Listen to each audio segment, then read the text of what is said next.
aramaico, mas foi destinado às comunidades judaicas, e é muito importante para mim e para você nessa noite o que nós vamos ler, o que nós vamos meditar e o que nós vamos absorver de Deus para nossas vidas. Diga glória a Deus. Quem encontrou, diga amém, Jesus. O versículo 18 diz assim: a origem de Jesus Cristo foi assim, Maria, sua mãe, comprometida em casamento com José, antes que coabitassem, achou-se grávida pelo Espírito Santo. José, seu esposo, sendo justo e não querendo denunciá-la publicamente, resolveu repudiá-la em segredo. Enquanto assim decidia, eis que o anjo do Senhor manifestou-se a ele em sonho, dizendo: José, filho de Davi, não temas receber Maria, tua mulher, pois o que nela foi gerado vem do Espírito Santo. Ela dará à luz um filho, e tu o chamarás com o nome de Jesus, pois ele salvará o seu povo dos seus pecados. Tudo isso aconteceu para que se cumprisse o que o Senhor havia dito pelo profeta. Versículo 23: eis que a virgem conceberá e dará à luz um filho, e o chamarão com o nome de Emanuel. Diga glória a Deus. Diga aí, chamará o nome de Emanuel. Diga Emanuel. Diga Emanuel. Solta a Bíblia, pega na mão da pessoa que está do seu lado. Glória a Deus. Deus vai falar conosco nesta noite. A Bíblia diz que a fé vem pelo ouvir, e ouvir a palavra de Deus. E Deus quer dar a você mais fé nesta noite, porque Ele sabe o que vem pela frente. E o homem e a mulher que está na presença de Deus, ele vive da fé. Como assim, pastor? A fé mostra a dependência humana de Deus, e todo ser humano que é dependente de Deus, com certeza ele vai ser envolvida pelas promessas e pelos grandes atos de Deus. Diga a glória a Deus. Pega na mão da pessoa que está do seu lado, fecha os teus olhos. Nós estamos na presença de Deus.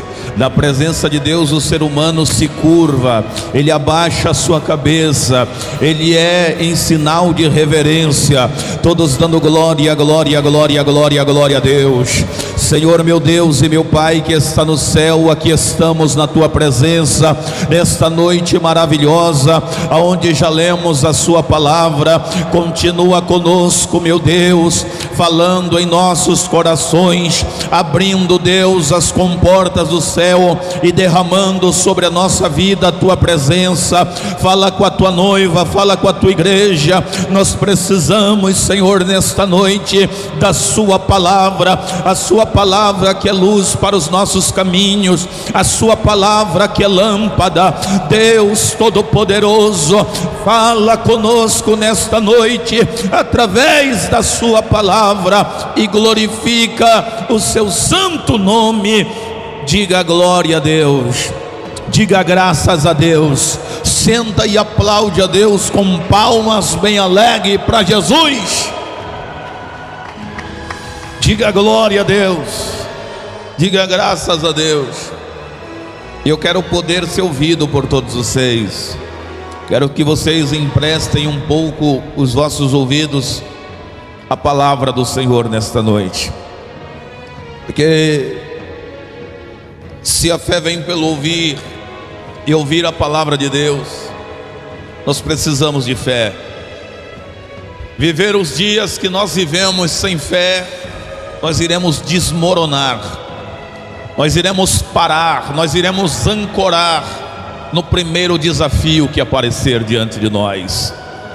Viver sem fé nos dias que nós estamos vivendo é um desastre emocional. Nós vemos muitas pessoas entrando em colapso emocional, pessoas tomadas por crises de ansiedade, pessoas tomadas por crises de medo, depressivas. Por quê, pastor?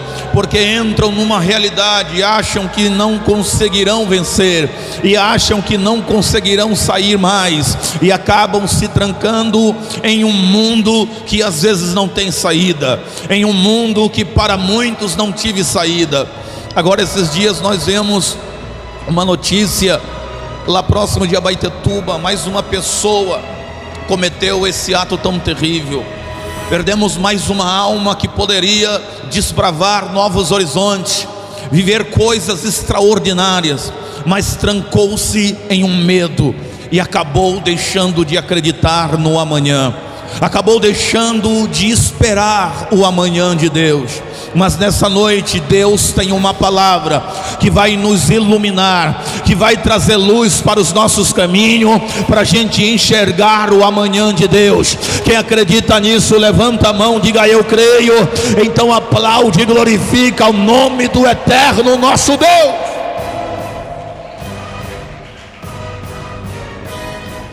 Esta noite eu preciso falar sobre a encarnação de Deus, sobre a decisão de Deus, porque às vezes nós pintamos vários retratos em nossas memórias de Deus. Nós falamos tanto acerca de Deus todo dia, em meio às dores e os problemas que nós enfrentamos, nós abrimos a nossa boca, usamos a nossa voz, a nossa linguagem, e falamos e pronunciamos o nome de Deus, confessamos várias realidades acerca de Deus, nos distinguimos de outras pessoas pela fé em Deus, atribuímos valores enormes a Deus, mas Deus ainda está muito mais além do que nós conseguimos imaginar. Deus está muito mais longe daquilo que nós podemos explicar. E nessa noite eu tenho um compromisso com Deus e com a Bíblia, para tentar trazer a você um pouco mais de luz para a sua vida através da palavra de Deus, porque o Salmo diz que a palavra de Deus é lâmpada e luz. Diga glória a Deus. Com certeza essa noite Deus precisa iluminar ainda mais nossa trajetória. Quem acredita, bate a palma e dá glória a Deus. Pregar o evangelho que foi escrito por um ex-publicano, pregar o evangelho que foi escrito para as comunidades judaicas que se converteram ao cristianismo, que precisavam de um ponto de partida para alicerçarem sua fé em Jesus. É um pouco difícil para mim e para muitos pregadores, porque toda palavra inspirada é apta, toda palavra de Deus ela é poderosa. E se eu sair do cenário da palavra, eu deixo de receber a inspiração e vocês deixam de receber o poder. Então preciso eu andar na linha principal da vontade de Deus na sua palavra, para que tanto eu como vocês sejamos alcançados pelo poder da palavra. Bate palma e dá glória a Deus. Quando houve a necessidade dessas comunidades que se converteram ao cristianismo, de receber informações para que pudessem se estruturar na presença de Deus, para que pudessem avançar na fé cristã, na vida em comunidade cristã, Deus ele consegue agora despertar o coração de alguns homens. O primeiro, Marcos, e depois os outros. Para quê, pastor? Para deixar a igreja do Senhor bem tomada de conhecimento acerca da vida do dono da igreja. A igreja agora que estava vivendo um período um pouco que difícil, durante o Império Romano, durante as 10 grandes dominações imperiais sobre a região de Roma, sobre todas as províncias, os países que pertenciam ao domínio romano. Jerusalém estava abarcada pelo poder romano. Jerusalém estava tomada pela responsabilidade fiscal de prestar tributo a Roma, e não somente em prestar tributo a Roma, mas também de respeitar a autoridade imperial. E nesse cenário a igreja está lá, a igreja está unida em oração, a igreja está estudando a parousia, a segunda vinda, a igreja está orando em uma unidade maravilhosa, a igreja está se preparando para receber o clímax do Espírito Santo, a igreja está se fortificando em jejuns, em oração, a igreja está ouvindo Maria, a mãe de Jesus, orientando a todos os discípulos a continuarem firmes na fé. A igreja está ouvindo o grande homem de Deus chamado Pedro, nas suas orientações, aquele grupo seleto de cristãos. A igreja está ouvindo, aleluia, homens que foram alcançados pelo Evangelho, que passaram pela unidade da igreja e que agora estavam vivendo como igreja. E é nesse período que necessitamos de quê? Nós necessitamos de mais conteúdos, nós necessitamos de mais informações, para que a igreja pudesse ter uma estrutura ainda mais alicerçada para vencer os vendavais, para vencer os desafios. Por quê? Porque a nossa vida depende da palavra de Deus, a igreja depende da palavra, o futuro da igreja depende da palavra. Uma igreja sem a palavra de Deus, ela não é igreja. Diga glória a Deus, bate palma e glorifica o nome do Eterno. Então é nesse período que um ex-publicano, um ex-cobrador de impostos, que aprendeu do seu pai a viver nessa área em que ele almejava crescer, em que ele almejava se desenvolver. Por quê? Porque trabalhava em uma fonte de renda, que assim como gerava para Roma, também eles conseguiam alcançar os seus êxitos, eles conseguiam alcançar, aleluia, as suas vontades econômicas. E de repente Deus ele decide cruzar a história de um publicano, que era olhado pela sociedade judaica, que era contemplado pelas famílias como um homem ímpio, que não merecia o respeito, porque vivia também em nome de Roma. Logo esse publicano não tinha o menor apreço em se tornar aquilo que Deus o tornou. Coloca a mão no seu coração. Eu quero deixar bem claro para você que vocês podem se surpreender com as decisões de Deus na terra. Você pode em qualquer momento se surpreender com as decisões e com a vontade que está no coração de Deus. Por quê? Porque a vontade de Deus não é a vontade humana. As obras de Deus às vezes são incompreensíveis, mas são verdadeiras e poderosas. Levanta a mão para o céu e dá glória, e aplaude e glorifica o nome do Senhor.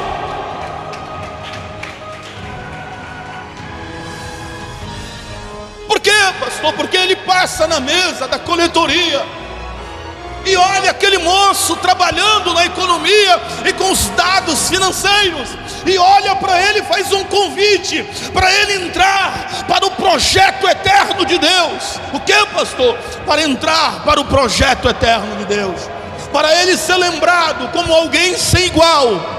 Ninguém vai ser lembrado como Mateus. Ninguém na Bíblia vai ser o que Mateus foi para Deus. Eu nunca serei o que Mateus foi. Esta igreja nunca vai lograr o que Mateus logrou, pela graça do Senhor. Mateus, ele olha fitadamente com os olhos para o mestre, e em sua mente, em seu subconsciente, ele diz: eu, por quê? Por que todo ser humano se questiona quando ele recebe alguma informação de benefício de Deus para a sua vida? Por quê? Porque todo ser humano ele tem seu complexo de inferioridade. Todo ser humano, antes de qualquer desafio, ele se autoavalia. Antes dele assumir qualquer responsabilidade, ele atribui a ele mesmo valores negativos. E a minha Bíblia diz que ele larga a coletoria naquele dia. Ele encolhe, aleluia, e diz: eu preciso ir aqui agora. Acredito eu na mente de um nobre e pequeno pregador, que ele vai atrás de Jesus para dizer para ele: rabino, mestre, o senhor tem certeza de quem você está chamando? Você tem certeza de que você apontou o seu dedo indicador, assumindo a responsabilidade de me alinhar ao seu exército de novos discípulos? Você tem a certeza que o meu currículo vai passar diante da realidade que essa sociedade me conhece? Você tem certeza que você está me chamando para ser um seguidor seu, para me adentrar a cúpula de líderes que você está formando? Jesus disse: foi eu que apontei, foi eu que decidi, e sou eu que estou assumindo responsabilidade com você. Coloca a mão no seu coração. Coloca a mão no seu coração. Se tem alguém que é responsável, é Deus. Se tem alguém que começa e termina, é Deus. Se tem alguém que não deixa nada pela metade, é Deus. Se tem alguém que anda às vezes por lugares que o ser humano nunca imaginou, é Deus. Me prova na Bíblia, pastor. Abacuque, na sua oração poética, ele diz: vem saltando sobre os montes. Como é que Abacuque vai proferir uma poesia profética dessa, dizendo que Deus vem saltando pelos montes? Porque Deus, aleluia, é soberano, eterno e glorioso. Levanta a mão e dá glória, e aplaude, aplaude e glorifica o nome do Senhor.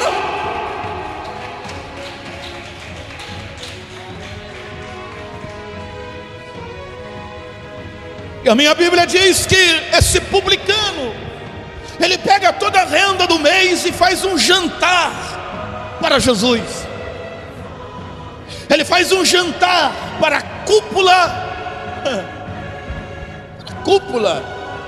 de publicanos. Se fosse em nossos dias, ele ia pegar o WhatsApp, o celular, e dizer: ei, fulano de tal, vem aqui, meu filho, tem um banquete hoje. Eu quero que você esteja presente no meu jantar, porque eu tenho um convidado ilustre à mesa hoje conosco. Mas eu acredito que ele deixa em branco o nome da pessoa mais ilustre. E quando todos os publicanos chegam na casa dele, quem é que está na mesa? Um homem de pele morena, de mais ou menos 1,58 m a 65 de altura, com uma roupa, aleluia, tradicional dos grandes rabinos da Judéia. Um homem sem muita formosura, segundo Isaías 53. Um homem sem pouca, aleluia, nobreza, mas com uma identidade eterna. Um homem sem tantas regalias, mas com um passaporte da eternidade. E ele, sendo o dono dela, levanta a mão e dá glória, e aplaude, aplaude, aplaude e glorifica.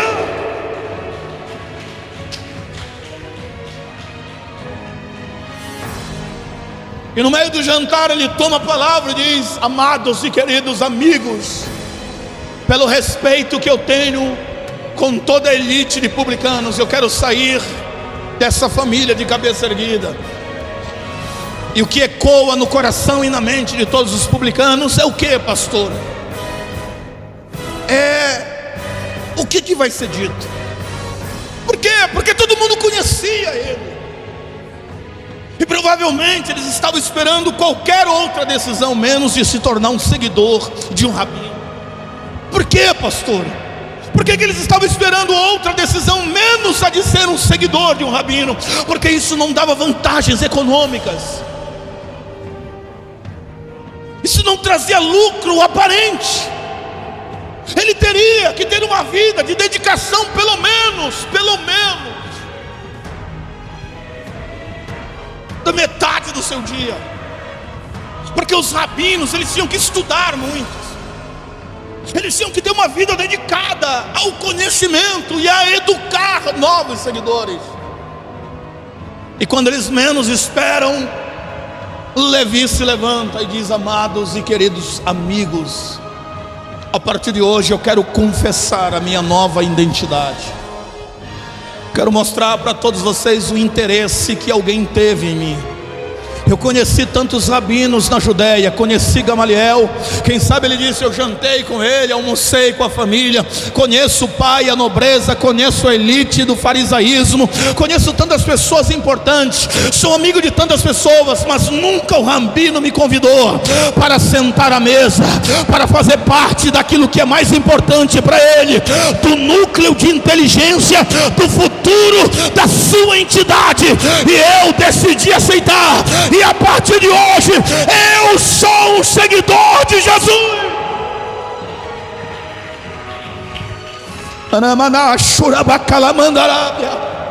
A partir de hoje,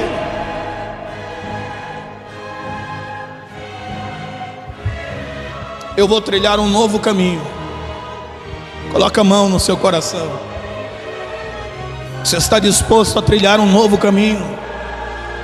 Você está disposto a viver algo novo de Deus para a sua vida? Ah, pastor, eu já vi tudo. Mentira, você não viu tudo. O tudo de Deus é eterno. O tudo de Deus, aleluia, quando Ele não quer, é inviolável. O tudo de Deus, quando Ele não quer, é invisível. O tudo de Deus, quando Ele não quer, aleluia, é alto demais para a sua mente pensar, é grande demais para o seu coração imaginar. Levanta a mão para o céu e diga: eu quero viver algo novo de Deus. Levanta a mão para o céu e dá um brado de glória, e aplaude e glorifica a Deus.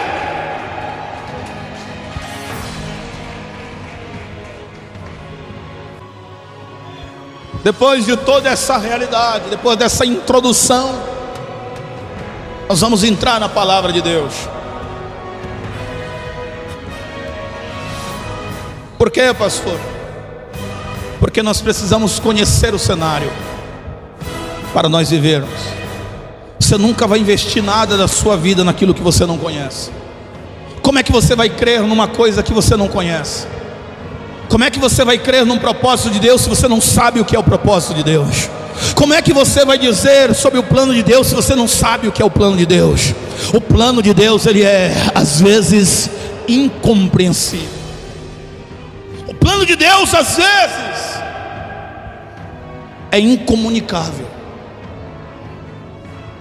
E Mateus decide aceitar isso. E depois de todo o tempo de desenvolvimento da fé dele como um seguidor, depois da partida do mestre, o Espírito Santo desperta ele e diz: agora escreve,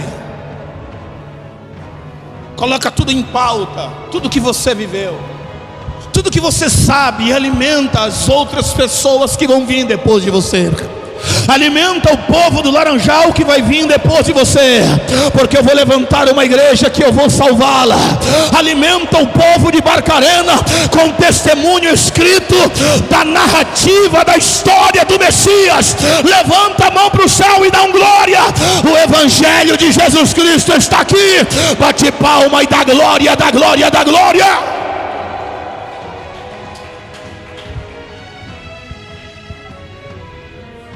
É aí que ele sabe, que as comunidades precisavam de Bíblia. É aí que ele vai entender que o povo precisava escutar, estudar e viver a palavra. E o Espírito Santo começa a trabalhar na mente dele, e ele começa a assumir outra identidade. Qual é, pastor? Ele era fariseu? Não, ele era o quê? Um publicano. Se torna o quê? Um discípulo, um cristão. E agora vai se tornar mais o quê? Um escriba. Um escriba, pastor, ele vai se tornar um escriba do Novo Testamento. Ele vai emprestar agora a sua caligrafia para o Rei dos Reis. Ele vai emprestar a sua inteligência humana na escrita hebraica, no aramaico ou no grego. Para quê? Para levar às comunidades todas as informações que Deus lhe permitir, para que a igreja seja alicerçada no Evangelho, que é as boas novas de Jesus para a salvação. Levanta a mão para o céu e dá glória e aplaude o nome do Senhor.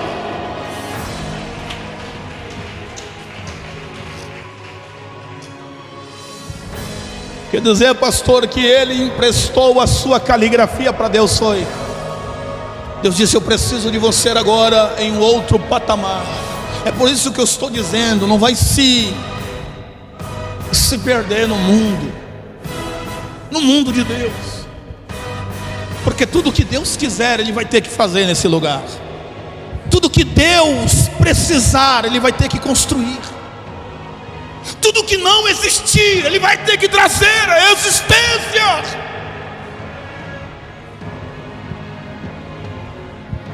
É aí que Ele precisa desenvolver na vida de um publicano a escrita bíblica, e colocar o nome dele no memorial de Deus, que é a Bíblia. Que isso, pastor? Ele diz: começa. Como é que eu começo, Deus? Você vai escrever para quem? Você vai escrever para as comunidades judaicas. Então aprenda uma coisa. Talvez você não estudou muito, talvez você já esqueceu que todo judeu só acredita em alguém se passar pela genealogia dele. Todo judeu só acredita em você se você mostrar de que família você pertence. Então, se tu vai falar do Messias, mostra de onde ele vem. Pega o Antigo Testamento, pega os 39 livros e vai estudar. É aí que começa a jornada. Meu Deus. É aí que o Espírito de Deus vai levar um publicano que achava que não tinha mérito nenhum para escrever sobre temas tão importantes como a cristologia, que não tinha capacidade moral, ética e espiritual para falar sobre a teologia de Deus. É aí que o Espírito de Deus vai pegar um homem que vivia sentado, provavelmente de 8 horas por dia, pegando tributos,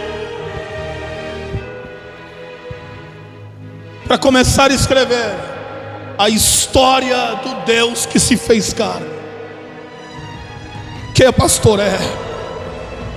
E que privilégio é esse? Porque a Bíblia no Novo Testamento, ela vai começar escrita assim, ó.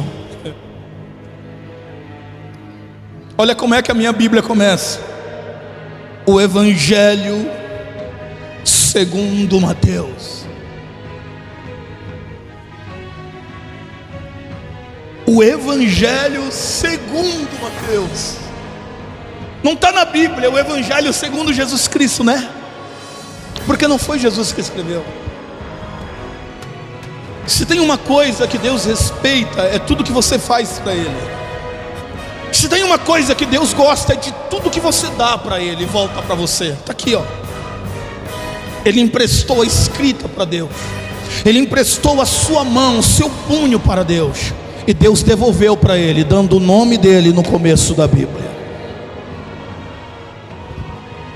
Quando Mateus ele começa a se dedicar na escrita bíblica, quando ele começa a se dedicar para compor da memória dele e de todas as informações que Deus precisava, no mais complexo de todos os escritos do Evangelho, o Espírito Santo precisa tomar a mente dele.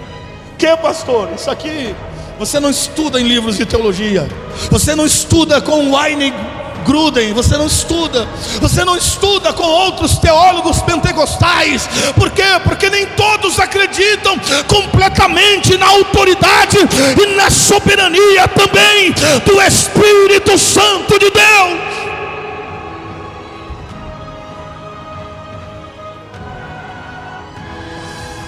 E como Deus não faz nada bagunçado, Deus diz: começa pelo começo.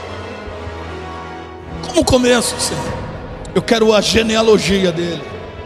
Eu quero mostrar que eu me preocupo com você. Eu quero mostrar que eu me preocupo para onde esse livro vai. Porque esse livro ia cair na mão de rabinos também.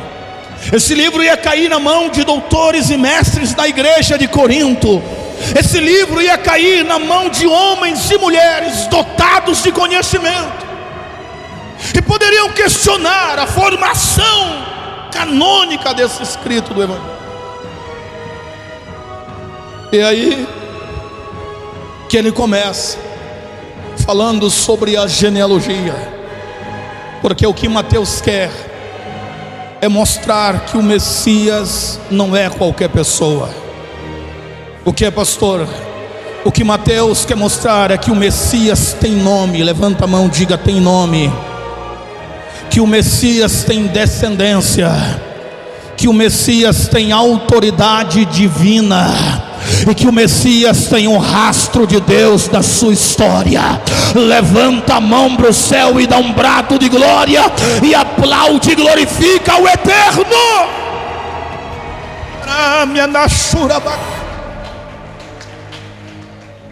Coloca a mão no seu coração.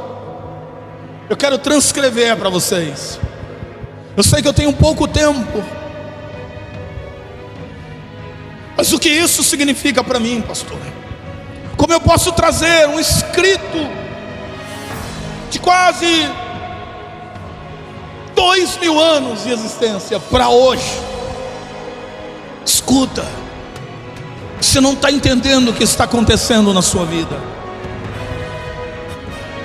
Se Deus precisar de você, Ele vai ter que criar uma história sua.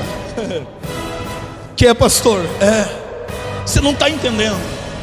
O dia que Deus quiser você, Ele vai ter que criar uma história sua. Tudo que Deus precisar de você, Ele vai ter que construir uma história diferente. Não uma história sua do mundo, porque aquilo não gera glória para Deus, mas uma história na presença de Deus. E é aí que você vai precisar deixar um rastro de perseverança, um rastro de fé, de domínio próprio, um rastro de dedicação, um rastro de compromisso, para que quando chegar a hora, Deus dizer assim: é esse aqui. Aí alguém vai questionar, e Deus vai dizer: eu conheço ele, porque eu conheço a história, conheço o nome, conheço o conteúdo dele, porque eu acompanhei ele. Levanta a mão e dá um brado de glória. Dá um brado de glória.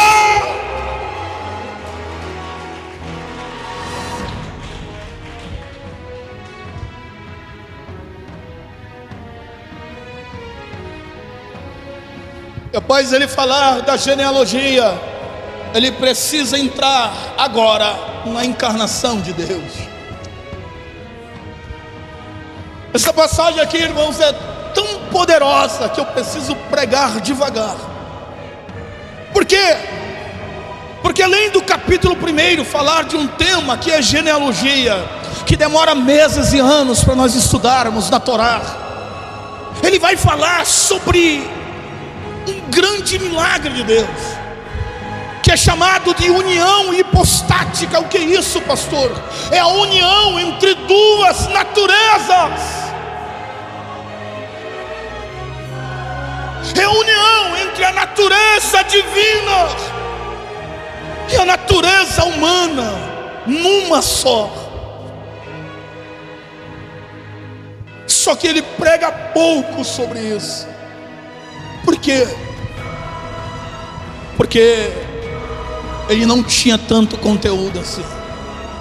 e ele tem que deixar para o apóstolo dos gentios que vai vir depois dele. Quando ele fala no versículo 18 sobre a história de uma mulher, ele dá ênfase à mulher, porque ele fala sobre as características daquela mulher. Ele gera respeito para ela, porque ele fala da nobreza dela como mulher. Ele gera respeito e honra para o marido dela, para mostrar também que ele tinha uma identidade, que sabia o que era ser um judeu e sabia como viver, aleluia, uma vida de união. Mas só que essa união não ia gerar ninguém. Como assim, pastor? Porque a encarnação de Deus não viria como o homem pensa. A encarnação de Deus não viria através de um ato entre um homem e uma mulher. Seria um único momento na história que Deus ia romper o ciclo da vida humana. Como assim? Seria o único momento na história da humanidade que Deus ia interromper. E o que nascesse não ia nascer de um embrião humano. E o que nascesse não ia nascer pela união humana. O que iria nascer, ele ia ser concebido pelo Espírito de Deus. Narabia Kamanasuria Manarabá. O embrião que viria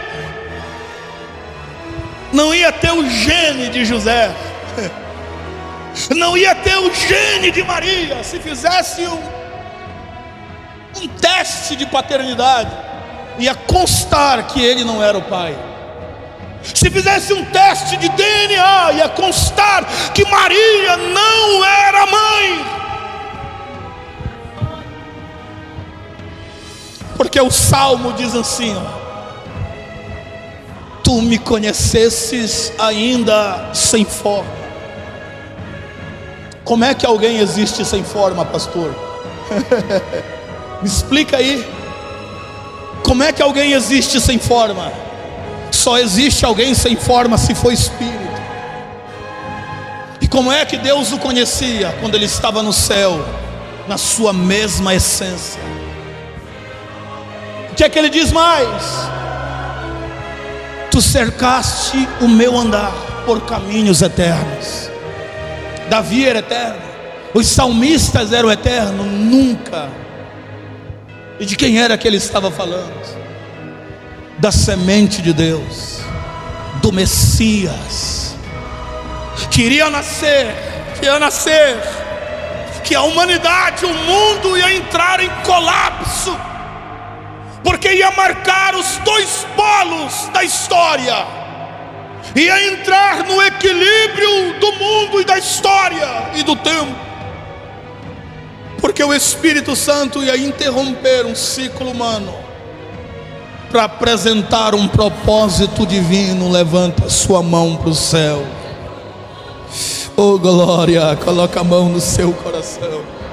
Eu não vou conseguir terminar, porque é grande demais para me pregar. É poderoso demais para minha voz falar sobre a grandeza do Messias. Aleluia. Escuta que eu vou te dizer, igreja. O nosso Deus é incomparável. Você não imagina o que Ele pode fazer. Você não imagina o que Ele é capaz de fazer. Você não imagina o que Ele é capaz de fazer.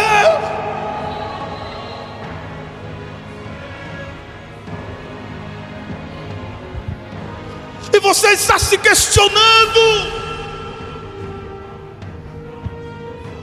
porque tem algo que não existe ainda na sua vida e você está triste. E isso te machuca. Isso te faz sofrer. Ah, pastor, meu esposo não está na presença de Deus, então não existe ele ainda como cristão. Mas o Deus que eu estou pregando é o único que faz aquilo que não existe existir. O Deus que eu estou pregando para a igreja dele é o Deus que traz à existência tudo o que não existe. Levanta a sua mão e adora, porque ele vai fazer uma obra. Levanta a mão e dá glória, dá glória, dá glória, dá glória. Aplaude, aplaude e glorifica o nome dele.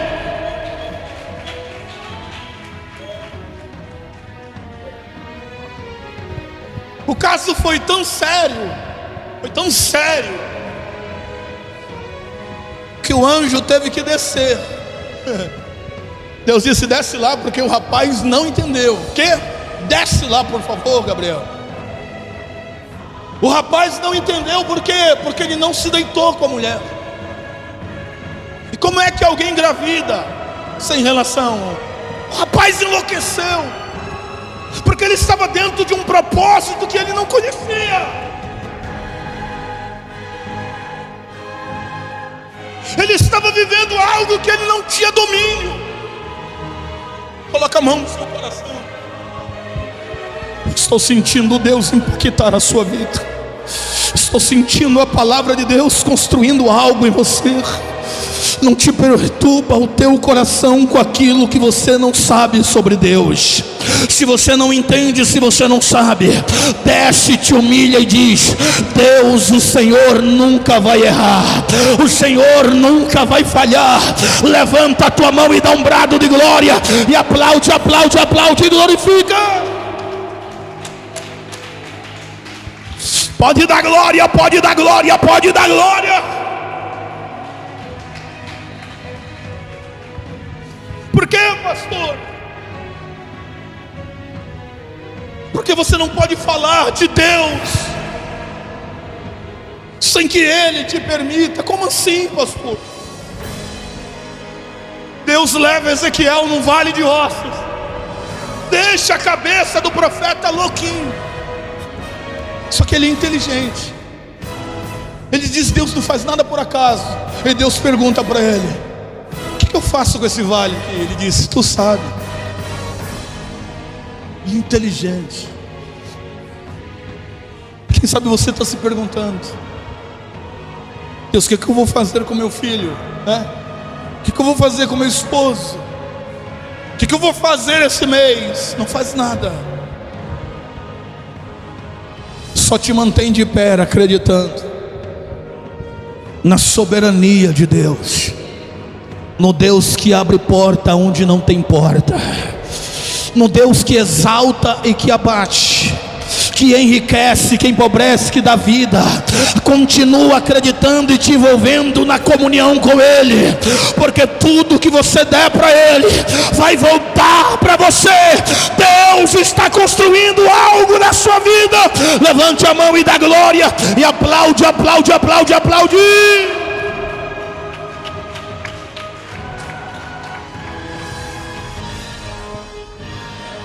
Aí Deus aparece para ele, e Levi tem que escrever. Você não está entendendo que isso aí não tem nada a ver com você. É a encarnação de Deus. Tem algo grande aí, nem mexe lá, José. Respeita, porque a identidade desse que está lá é eterna. A identidade dele tem no currículo dele, sabe o que? Ele é transcendente. Como assim? Está além do que você pode imaginar. Você sabe quem é que está lá? Foi o Espírito Santo que colocou. Você conhece o Espírito Santo? Não. Então leia Gênesis, porque no princípio ele estava lá, pairando sobre a face das águas. Não tinha vida, mas ele estava controlando tudo. Só tinha trevas, mas ele estava lá. Por quê? Porque ele prepara o ambiente para Deus construir a obra. Você não entende? Então para, deixa o Espírito Santo fazer. Levanta a mão, igreja. O Deus que se fez carne está entre nós, fazendo uma grande obra. Levanta a mão e dá glória, dá glória, dá glória, dá glória, dá glória.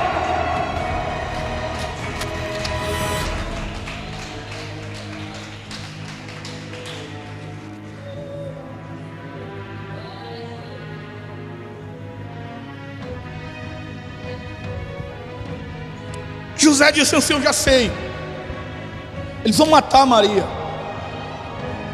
Ela concebeu antes do casamento, eu vou esconder então.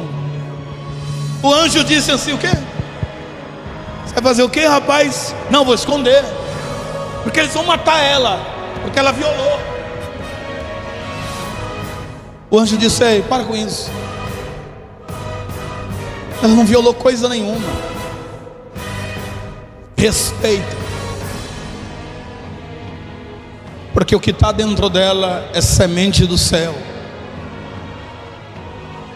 e o céu tem compromisso com tudo que é dele. Levanta a mão para o céu, levanta a mão. Escuta o que, pastor? Traz para os meus dias, pastor, por favor. Eu quero entender o Evangelho, eu quero entender a encarnação de Deus na minha vida, eu quero entender o propósito de Deus na minha vida, eu quero entender sobre o verbo de Deus na minha vida. Escuta o que Deus está te falando. Quando você estiver na presença de Deus, quando você estiver trilhando os caminhos de Deus, você não precisa se esconder, porque tudo que é de Deus, Ele vai ter compromisso, Ele vai ter responsabilidade, e Ele vai assinar embaixo. Levanta a mão e dá glória, dá glória, dá glória, dá glória.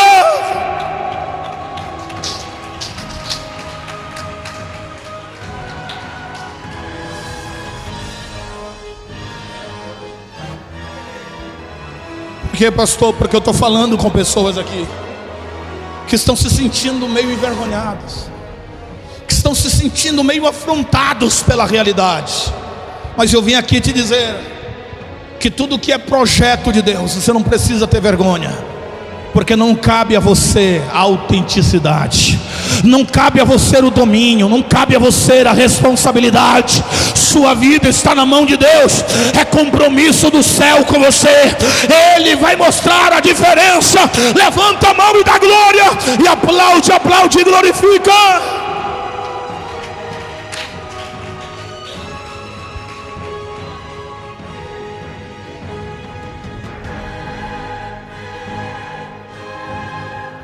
O anjo tem que pregar para José. O anjo tem que pregar para ele o Antigo Testamento e dizer: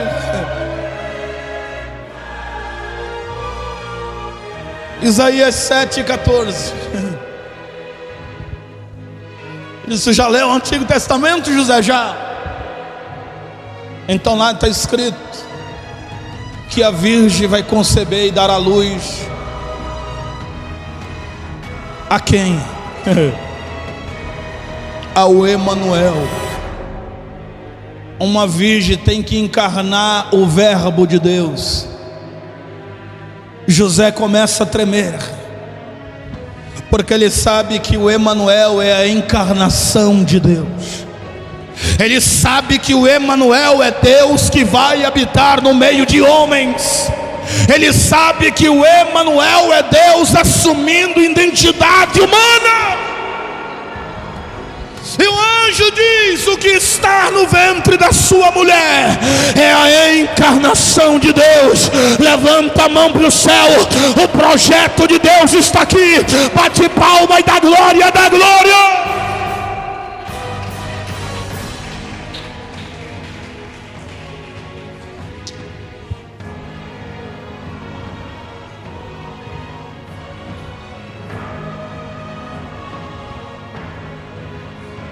José todo trêmulo,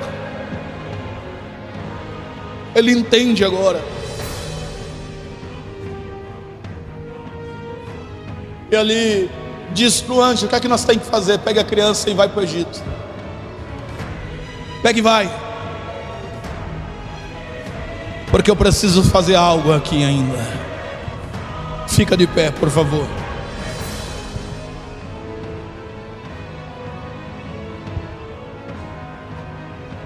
Aleluia.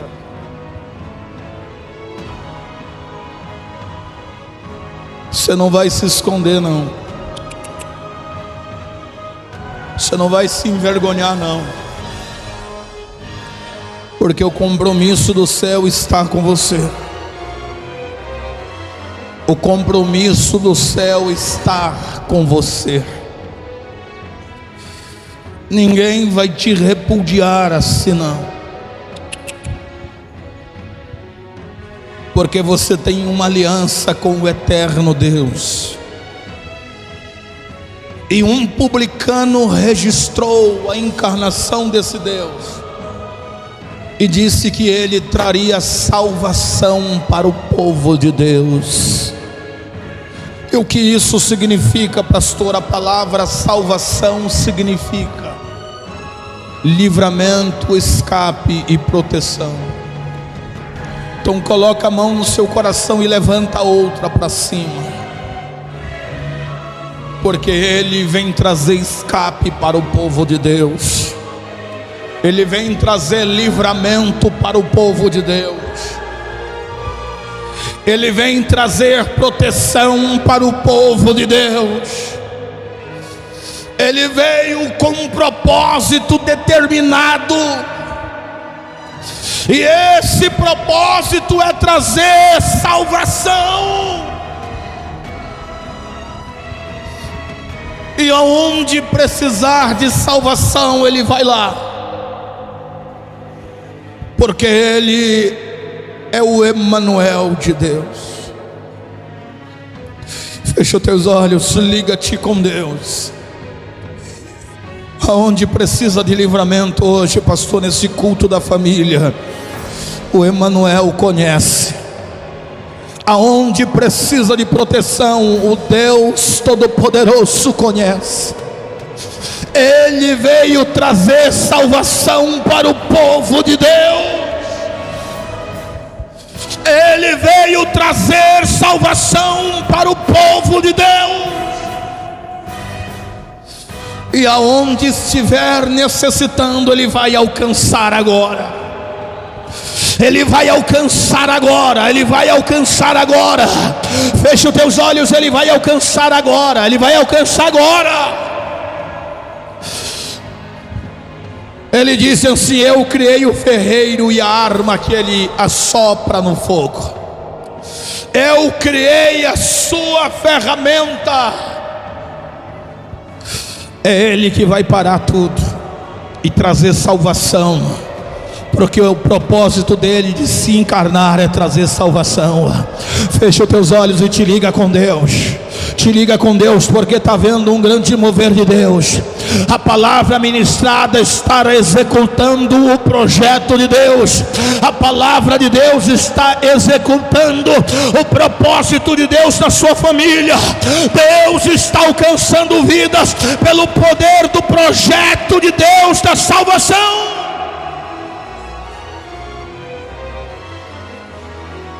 Grande Deus, eterno Pai, eu acredito, Deus, nas tuas obras.